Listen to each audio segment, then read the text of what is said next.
শিক্ষক আমার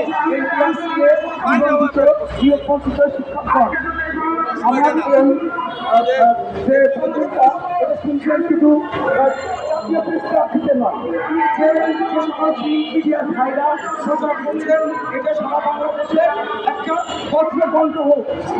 আর এখান থেকে একদিকে বন্ধনকারী যে সকল শিক্ষিকাগণ আমরা রয়েছি, আজ হচ্ছে 34তম দিন। এখন আজ 34তম দিন আমরা এইখান থেকে এখানে কষ্ট করছি। আমাদের অনেক ভাই বোন অসুস্থ হয়ে পড়েছে। এই জন্য যে জুলাই পরবর্তীতে অন্তর্বর্তী সরকার হয়েছে, আমরা অন্তর্বর্তী সরকারের কাছে প্রত্যাশা করেছি যে আজকে আমাদের এই এক থেকে 12তম হয়েছে নির্বাহী আদেশের মাধ্যমে নিয়োগ, এই নিয়োগটা হবে। আর এইটা একমাত্র পারে যে মাননীয় প্রধান উপদেষ্টা, সরকারের মাননীয় প্রধান উপদেষ্টা ডক্টর মোহাম্মদ ইউনূস এই শান্তিতে পাবেন বিজয়। আর এই প্রিন্ট মিডিয়া যে সকল ভাই বোন রয়েছে তাদের মাধ্যমে মিডিয়া তাদের মাধ্যমে আমরা মাননীয় প্রধান উপদেষ্টা মহোদয়ের কাছে আমাদের এই আবেদনটা পৌঁছে দেওয়ার জন্য বিশেষভাবে অনুরোধ করছি।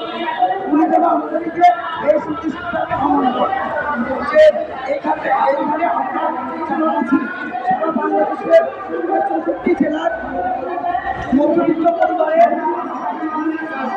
একজন ছেলেকে নিয়ে আমরা সকলে অনেক কষ্ট করে পড়ালেখা করে যে বাংলাদেশ সরকারের এনটিআরসিএ নামক একটা প্রতিষ্ঠান রয়েছে, সেই এনটিআরসিএ প্রতিষ্ঠানে পরীক্ষা দিয়েছি। পরীক্ষার মাধ্যমে আমরা পাস করেছি যে আমাদেরকে একটা বৈধ সনদ দেওয়া হয়েছে। আর এই বৈধ সনদটা শুধু আমি আমার একার জন্য বলি না, সারা বাংলাদেশে যারা 1 থেকে 12তম পাস করেছে সবার জন্য বলি যে সেই নিয়োগ সেই সনদটার বিপরীতে এনটিআরসিএ এবং শিক্ষা মন্ত্রণালয়ের কিছু অসাধু কর্মকর্তা রয়েছে, তারা বিগত ফ্যাসিবাদী সরকারের সময় এই সার্টিফিকেটের সার্টিফিকেট তৈরি করে যেটাকে জাল সনদ করা হচ্ছে, এই জাল সনদ বিক্রি করেছে। সেটা এই জাল সনদ বিক্রি করে তারা হাজার হাজার কোটি টাকা পাচার করেছে এবং নিজেদের পরিবার পরিজন সব দেশের বাইরে বাড়ি করিয়েছে। এটা জাতীয় প্রেস ক্লাব এখানে সকল প্রকার তৈরি সংস্থা রয়েছে, সকল প্রকার সকল কিছু রয়েছে, যার ফলে এই জায়গা দাঁড়িয়ে এমন একটা কথা বলা কঠিন ব্যাপার। কিন্তু সবাই মনে রাখতে হবে যদি অন্যায় হয়, অন্যায়ের ক্ষেত্রে বলাই যাবে। আর সে আমাদের কাছে একজন যদি একজন থাকে, একজন কি শেষ করে দিতে পারে, আমরা সমস্তকে শেষ করে দিতে পারি।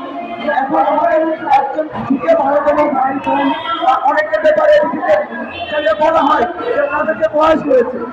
আরে আমরা যেদিন পাস করেছিলাম আমি স্কুলে পাস করি 10তম আছে এবং কলেজের নিবন্ধন পাস করি 11তম আছে। ওই দিন আমার 14 সালে, ওই দিন আমার বয়স ছিল 26 থেকে একটা 26 একটা 27। এখন আমি যেদিন নিবন্ধন পাসটা করেছি ওই দিন আমার বয়স ছিল 26 27। তাহলে আজকে আমাকে অজুহাত দেখাচ্ছে যে নিবন্ধন বাংলাদেশের নিবন্ধন পরীক্ষা হয়েছে কয়টা? 18টা। এই শেষ হয়েছে কোনো 19 চলছে, 18টা নিবন্ধন পরীক্ষা নিয়েছে, অথচ তারা নিয়োগ দিচ্ছে কয়টা? 5টা। কিন্তু আমরা গতবার পেয়েছি 4টা, এখন 4 তারিখ পেয়েছি।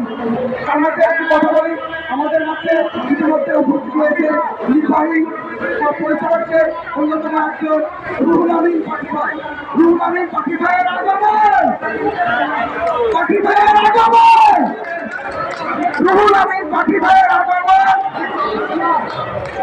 নিবন্ধন 1 থেকে 12তম নিবন্ধনকারীদের পক্ষ থেকে, 1 থেকে 12তম নিবন্ধনকারীদের পক্ষ থেকে ওকে, থ্যাংক ইউ। আর সবচেয়ে বড় কথা হচ্ছে আমি বিশ্বাস করি